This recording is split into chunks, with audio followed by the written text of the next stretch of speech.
Subscribe channel Truth.id dan aktifkan lonceng notifikasi untuk mendapatkan informasi seputar live streaming dan video khotbah terbaru.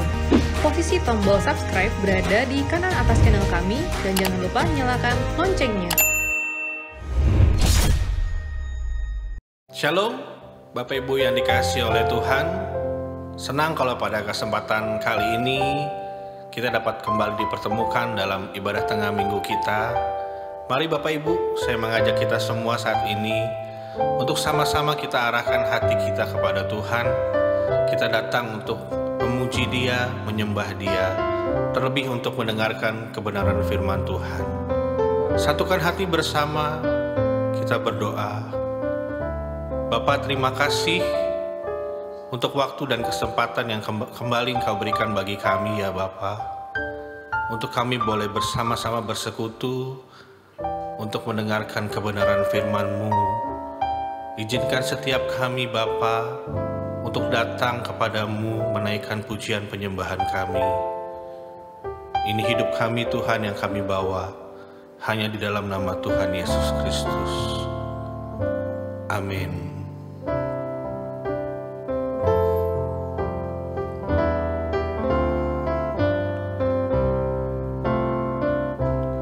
Ku mau hidup seturut kehendak-Mu Tuhan. Ku mau memberi semua yang dapat ku berikan. Ku mengasihi-Mu lebih dari semua, melayani-Mu di bumi, di surga. Ku mau hidup seturut kehendak-Mu Tuhan. Ku mau memberi semua yang dapat ku berikan. Ku mengasihi-Mu lebih dari semua, melayani-Mu di bumi, di surga. Kau ajarku hidup yang sungguh berarti, seperti hidup yang Engkau jalani. Anggur yang tercurah, roti yang terpecah, hidup bermakna bagi sesama.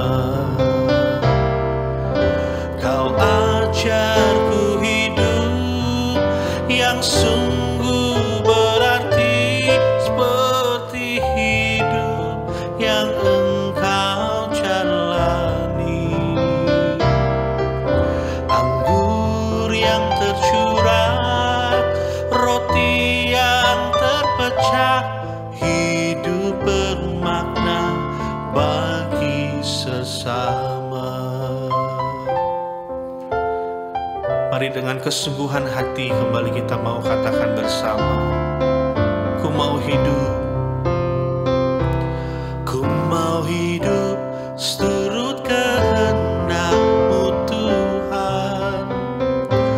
Ku mau memberi semua yang dapat ku berikan. Ku mengasihi-Mu lebih dari semua, melayani-Mu di bumi, di surga. Kau ajarku hidup yang sungguh berarti, seperti hidup yang Engkau jalani. Anggur yang tercurah, roti yang terpecah, hidup bermakna bagi sesama. Kau ajarku hidup yang sungguh berarti, seperti hidup yang Engkau jalani.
Ini kerinduan hati kami ya Bapa. Ajar kami untuk dapat hidup seperti Tuhan Yesus hidup,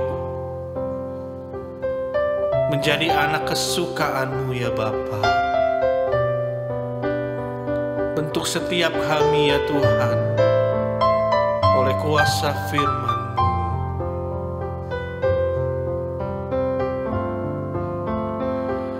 Seperti Yesus, seperti Yesus, seperti Yesus, pokok keselamatanku. Seperti Yesus, seperti Yesus, yang selalu menyukakan hati-Mu. Seperti Yesus, seperti Yesus, seperti Yesus, pokok keselamatanku. Seperti Yesus, seperti Yesus, yang selalu menyukakan hati-Mu.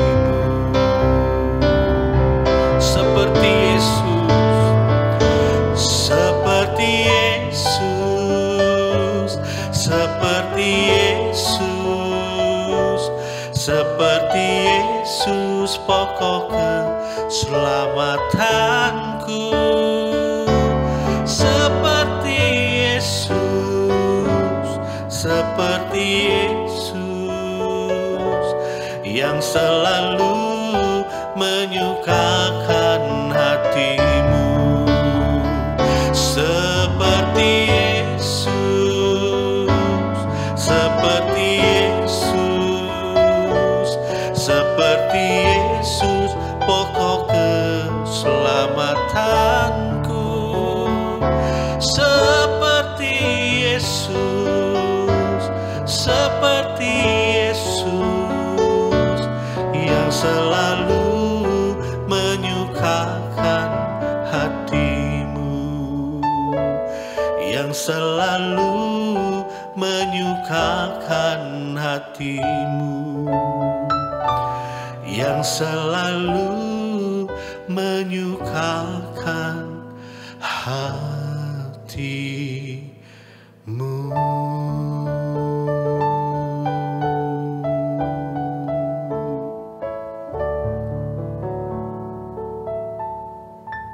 Shalom. Mari kita berdoa. Terima kasih Tuhan, kami mengucap syukur atas kesempatan kami boleh berada di tempat ini, mana kami boleh belajar mengenai karakter menjadi seperti Engkau Tuhan. Di dalam nama tunggal Tuhan Yesus kami berdoa dan mengucap syukur. Haleluya. Amin.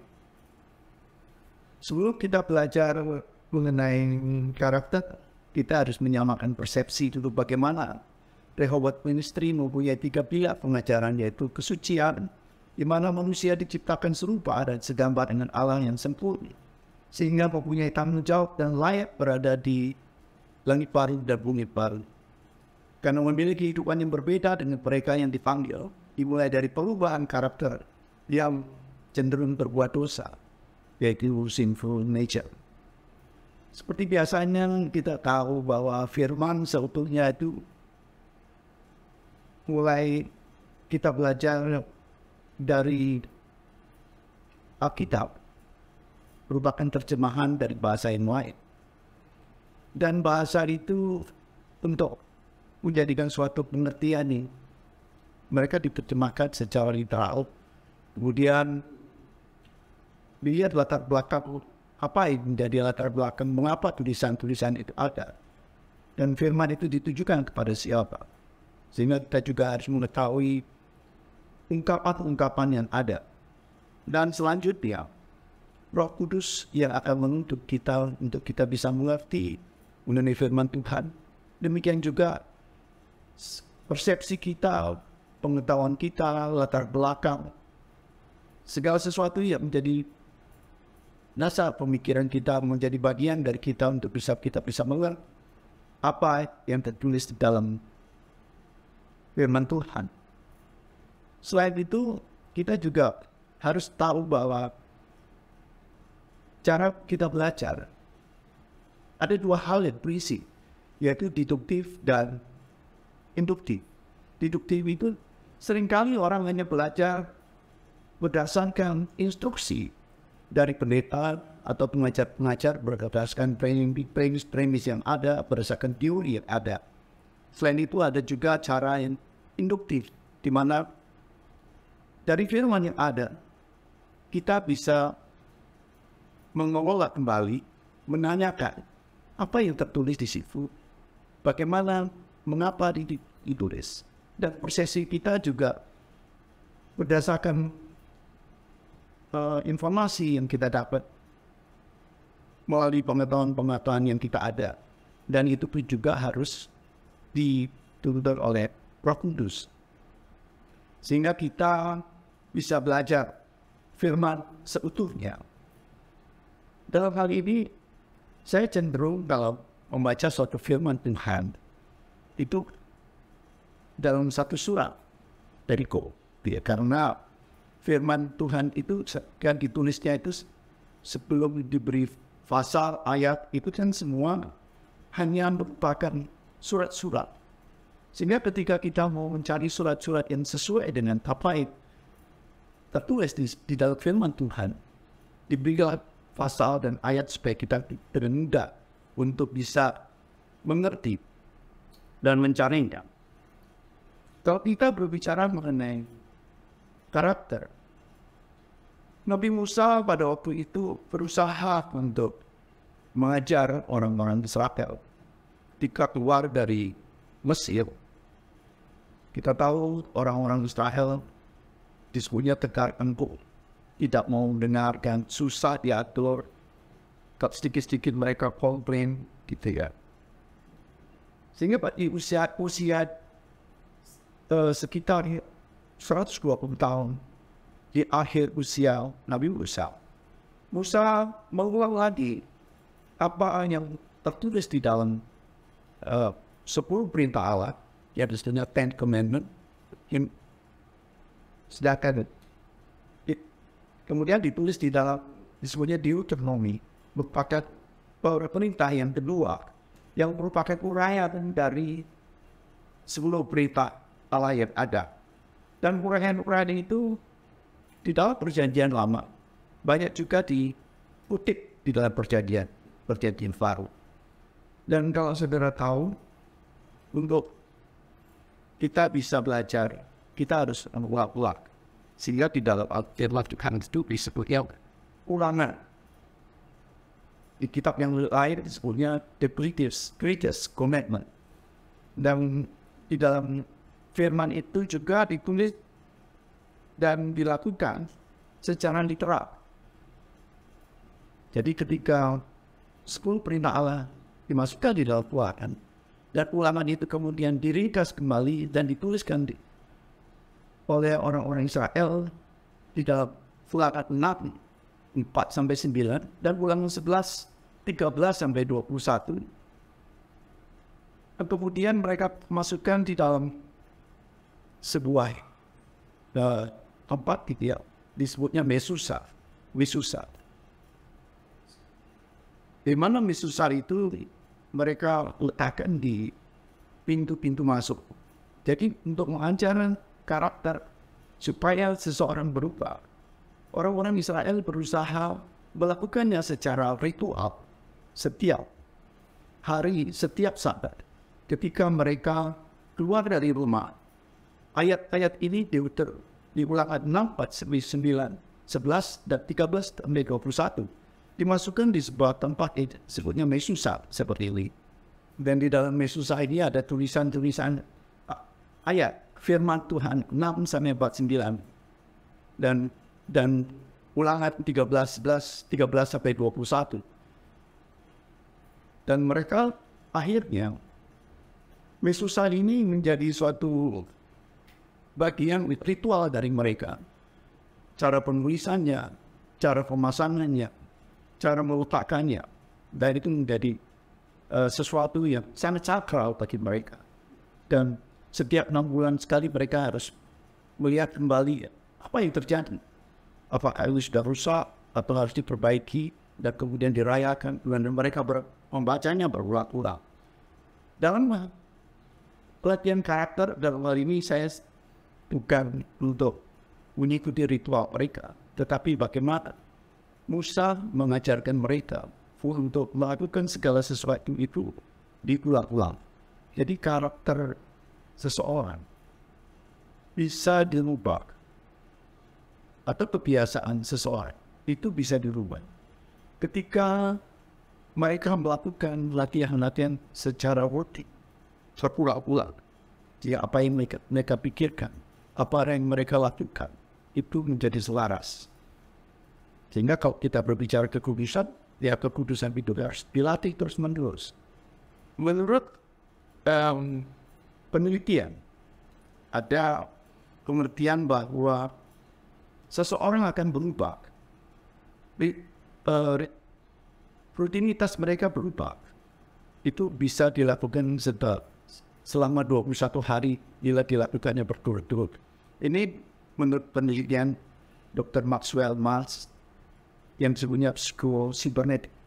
Maksudnya bahwa ketika seseorang itu akan diamputasi atau setelah diamputasi, mereka tidak akan bisa langsung menyesuaikan karena semua kontrol ada di otak dan kebiasaan yang baru itu bisa dilakukan dengan keadaan yang baru itu setelah 21 hari.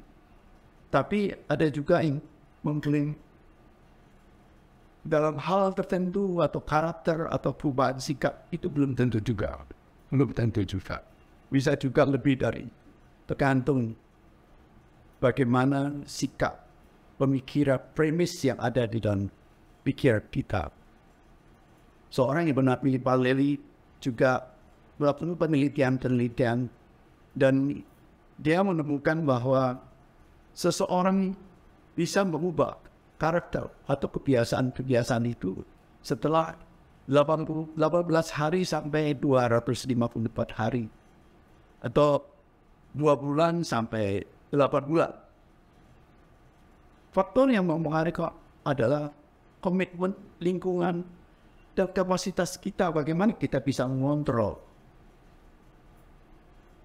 Dalam hal orang yang percaya, kontrol bagaimana kita bisa berubah tidak penting sebenarnya untuk apakah 1 hari atau 500 hari atau 1000 hari gitu ya. Karena fokus apa yang kita lakukan, bagaimana kita menjadi seperti Kristus, itu harus dilakukan dimulai dengan hari pertama. Hari pertama.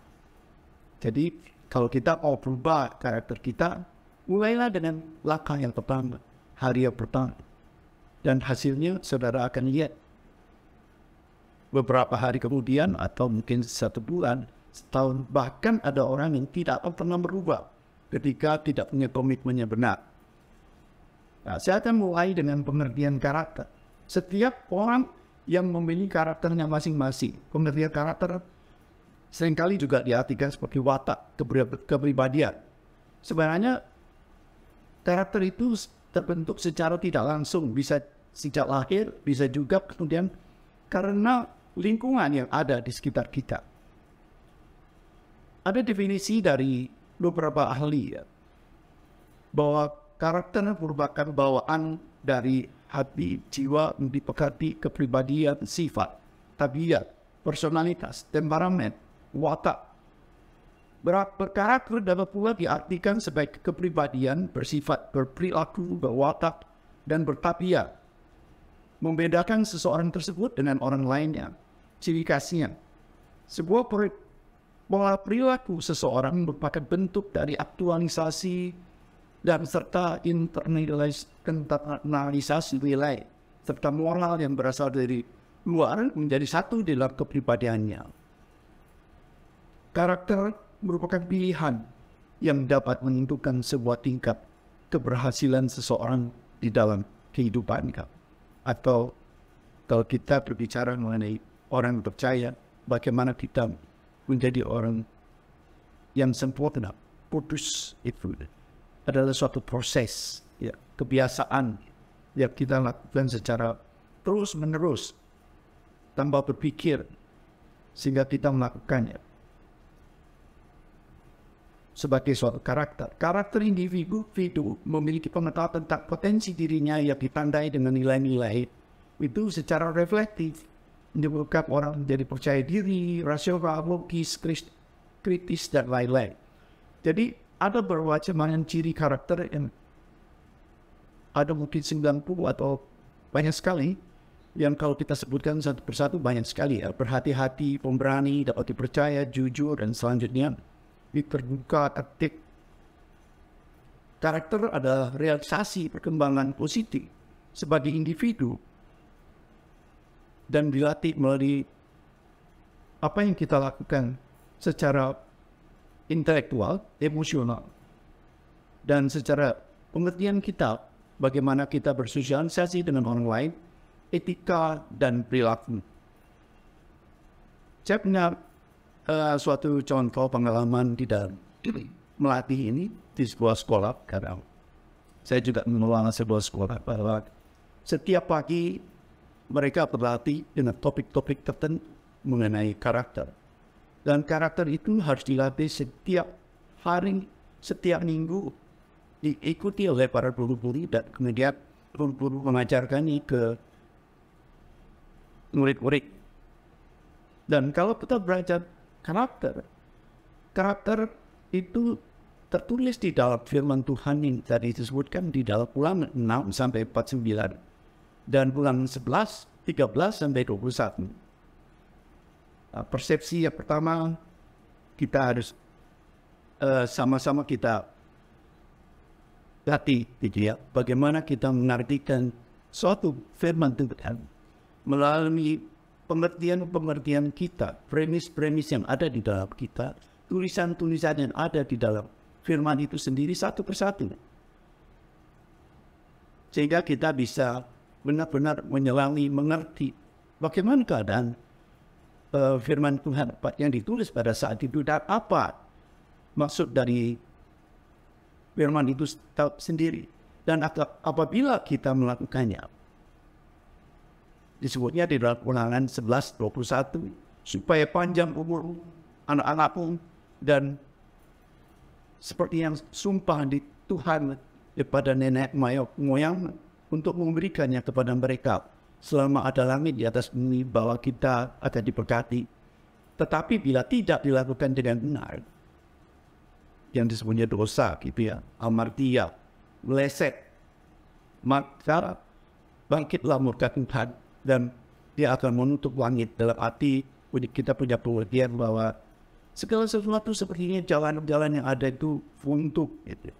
Karena kita sibuk dengan kejadian-kejadian yang kita alami akibat penyimpangan yang kita hadapi. Kita kita bahas melalui Ulangan 6:4. Jadi kalau kita sebutkan tadi bahwa di dalam Ulangan 6:4 dan 11, gitu ya, dapat saya simpulkan seperti ini. Dengarlah hai orang Israel, Tuhan Allah kita, Tuhan itu Esa. Dengarlah. Kata perkataan kalau kita perhatikan secara literal itu dengarlah.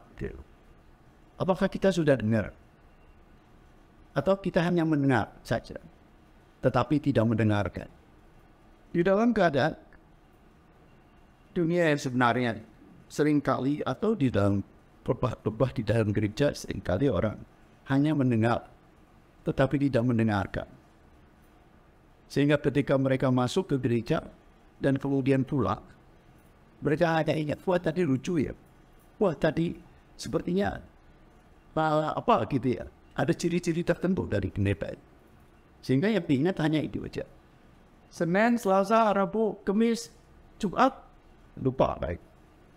Minggu diulangi lagi, ya, lupa lagi. Sehingga kalau kita bilang mendengar, itu harus benar-benar mendengarkan. Kita harus belajar mendengarkan. Dan kalau kita belajar apa yang disebutnya mendengarkan itu adalah sesuatu yang ilmu sendiri mendengarkan. Mendengarkan itu kita berarti harus berkonsentrasi, harus memikirkan, mengevaluasi, terus sehingga kita bisa mengerti. Ketika kita mendengarkan, kita bisa mendengar, baru kita bisa melakukan. Tapi kalau kita hanya mendengar saja, kita tidak pernah bisa melakukan, apalagi mau melakukan hidup kudus gitu. Ya. Yang kedua, mendengarkan itu bisa membuat percaya diri. Mendengarkan itu bisa membuat orang lain menghargai orang lain. Mendengarkan itu bisa memulihkan orang lain. Di dalam konseling itu disebutkan bahwa seseorang yang mengalami depresi atau stres atau apa, ketika mereka konseling, sebenarnya mereka sudah tahu jawabannya. Sebenarnya, seringkali mereka sudah tahu. Dan yang diperlukan hanya bagaimana kita mendengar. Didengarkan. Bagaimana dia didengarkan.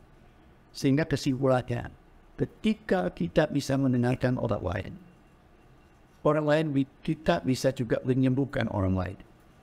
Ketika kita mendengarkan. Jadi, orang-orang Israel pada waktu itu diperintah yang pertama, dengarkanlah orang Israel. Tuhan Allah kita itu, Tuhan itu Esa. Esa dalam hari ini adalah satu-satunya, hanya satu. Kalau kita perhatikan satu-satunya pada waktu di zaman itu, banyak. Kalau kita kenal dewa-dewa lain, dewa ngomong, dewa apa, itu dewa-dewa disembah. Ada batu, mereka sembah. Ada pohon, mereka sembah. Semua mereka sembah sebagai ilah-ilah lain sesembat. Nah, bagaimana aplikasinya dengan saat ini? Apakah memang ada Tuhan hanya satu di dalam kehidupan? Atau kita punya pengertian yang lain bahwa Tuhan di dalam kehidupan kita bisa banyak? Ada ilah-ilah lain di dalam kehidupan kita. Hal yang sederhana saja. Ya, kalau kita berada di satu tempat gitu, atau kebutuhan kita mulai dengan kebutuhan kita, di mana kita memerlukan makan, sandang, pangan, papan.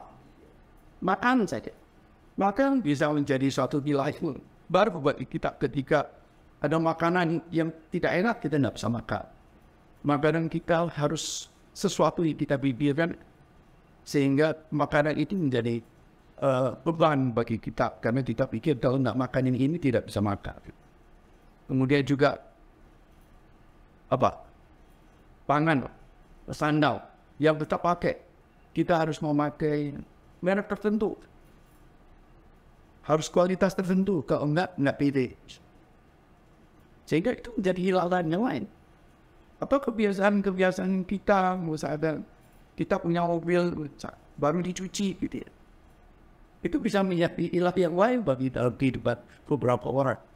Karena begitu ada hujan gitu, kemudian mobilnya baru dicuci, kita pikir, ya saya yang di mobil, mendingan nggak ke gereja dulu lah, ya nggak perlu untuk persekutuan, nanti kapan-kapan gitu ya. Apalagi sekarang bisa online, nggak usah pergi. Jadi barang-barang di sekitar kita bisa menjadi ilah yang lain. Bahkan orang-orang di sekitar kita juga bisa menjadi ilah-ilah yang lain di dalam kehidupan kita. Apakah idola kita, penyanyi yang kita kenal, atau siapapun juga. Banyak ilah-ilah di zaman ini. Atau bahkan handphone sekarang bisa menjadi ilah kita. Ya. Handphone menjadi ketergantungan kita. Tanpa handphone ini sepertinya, waduh, kita akan kehilangan. Jadi mengartikan satu kalimat di dalam firman Tuhan, kita harus mulai dari bagaimana kalimat ditulis pada saat dan bagaimana aplikasinya pada saat, sehingga kita bisa merenungkannya Dan perlindungan-perlindungan itu harus dilakukan setiap saat. Jadi kalau tadi saya berbicara lebih susah, ketika kita keluar rumah, ya, kita harus berpikir apa yang kita lakukan harus memuliakan, harus menjadi berkat bagi orang lain. Ya. Ketika pulang dari rumah, orang-orang Israel pun yang ditulis di dalam perjanjian lama, mereka harus ingat. Jadi susah itu ketika ditaruh di pintu-pintu rumah. Mereka akan berdoa bahwa Tuhan itu satu. Sehingga ketika mereka masuk, mereka diingatkan bahwa apa yang mereka lakukan harus menjadi berkat bagi orang-orang di dalam keluarganya, bagi seisi rumah. Selanjutnya, hati-hatilah supaya hatimu tidak terbujuk. Jadi kesimpulannya bahwa kalau kita mempunyai ilah yang lain, apa yang kita lakukan itu bisa menyimpang di luar yang harusnya kita lakukan sesuai dengan firman. Selanjutnya di dalam Ulangan 6-5, ilah Tuhan Allahmu dengan segenap hatimu dan dengan segenap jiwamu, dengan segenap kekuatan. Ini menunjukkan sesuatu bagaimana kita mengasihi Tuhan dengan segenap hati, dengan segenap kekuatan. Apakah kita sudah melakukannya ini? Kalau misalnya kita mengasihi Tuhan, apakah kita juga mengasihi orang-orang di sekitar kita? Apakah kita juga mengasihi orang-orang yang kita cintai di dalam rumah ini?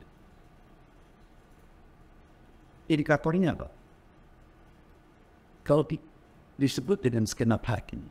Hati itu di dalam bahasa yang lain disebutnya sebagai hati, jantung, gitu ya. Kalau kita benar-benar mengasihi orang lain, itu pasti ada suatu getaran ya di dalam hati. Misalnya ketika kita mengunjungi seseorang dan tidak datang-datang, kita akan gelisah. Atau kalau Anda pernah pacaran, punya istri, sebelum menikah gitu ya, ketika kita bertemu dengan pacar kita, ada perasaan yang luar biasa, berdebat-debat. Ya. Jadi hati di dalam bahasa yang lain itu adalah jantung, merupakan satu indikator bagi kita. Apakah kita benar-benar mengasihi? Kalau kita melakukan kesalahan, pasti hati ini juga berdebat-debat begitu ya. Tapi bagaimana juga kalau misalkan waktu itu tidak mengasihi kita, misalnya, apakah kita tidak merasa? Jadi kalau kita lihat di dalam firman Tuhan, kejadian-kejadian ketika orang Israel itu keluar dari Mesir, mereka sering mengeluh, segala sesuatu yang mereka temui yang tidak sesuai dengan hati mereka, mereka berbalik. Mereka tidak lagi mengasihi Tuhan karena bersungguh-sungguh. Lah bagaimana dengan kita? Ketika misalkan ada orang yang kita kasih ternyata tidak mengasihi. Saya punya pengalaman seperti itu. Jadi ketika satu saat anak saya bilang, Pak, saya tidak suka sama Pak. Kira-kira gimana? Apa yang terjadi ketika seorang anak itu tidak suka? Lah pertanyaannya, apakah saya tidak mengasihi dia? Pasti orang tua mengasihi dia. Amin. Pasti orang tua itu mengasihi dia. Tapi apa yang terjadi ketika dia bilang, saya tidak suka sama sama Bapak? Apa yang sebenarnya terjadi? Kemudian terlintas di dalam pikiran saya. Jadi kalau kita benar-benar mengasihi orang lain, ketika ada orang bilang saya tidak suka, pasti Roh Kudus akan mengingat kita. Flashback beberapa tahun yang lalu, ketika anak masih kecil, ini bicaranya ketika anak itu sudah SMA. Ketika anak-anak di rumah nakal melakukan sesuatu yang tidak seharusnya dilakukan, pasti orang tua atau mamanya masih marah-marah. Dan bapak yang datang setiap hari berangkat pagi pulang malam dilaporin sama mamanya, "Pak, si A nakal." Setiap kali seperti itu, sehingga setiap kali bapaknya datang cuman sebagai hakim, kamu apa yang kamu lakukan? Atau mungkin juga ketika dia menawarkan nilai 8 gitu ya,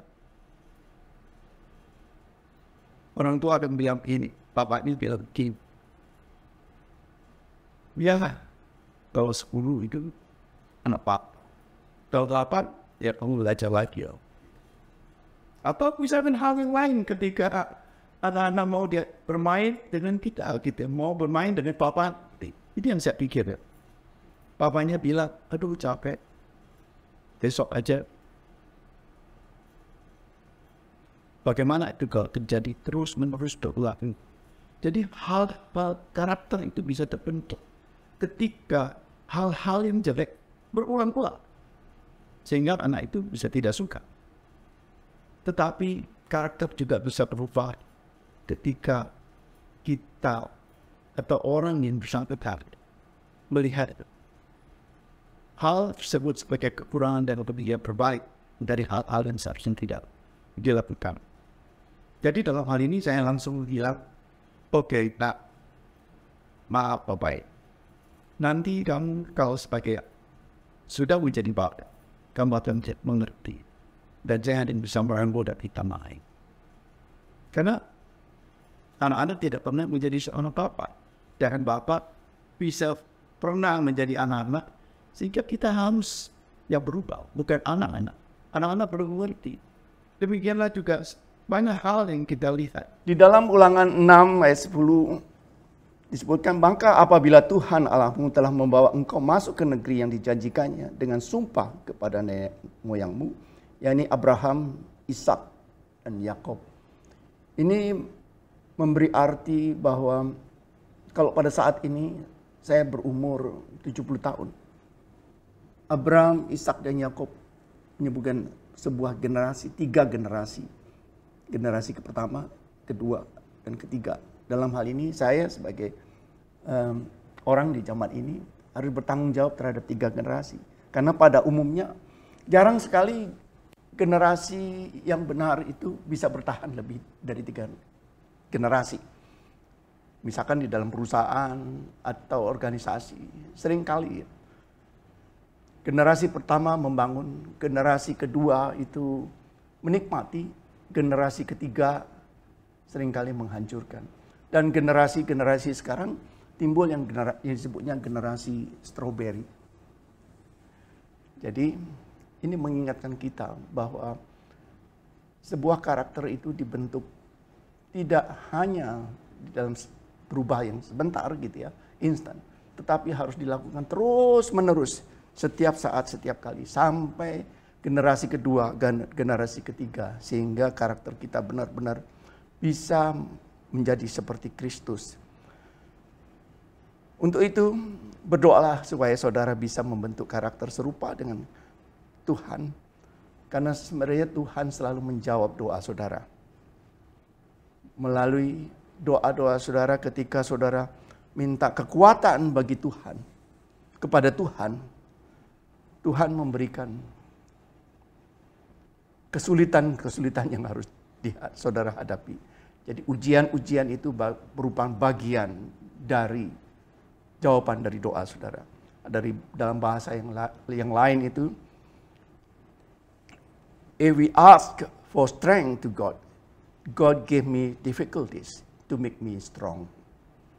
Saya kira ini tertulis juga di dalam Roma 28 ayat 8. Bahwa segala sesuatu yang terjadi dalam kehidupan ini mendatangkan kebaikan bagi mereka yang mengasihi Dia.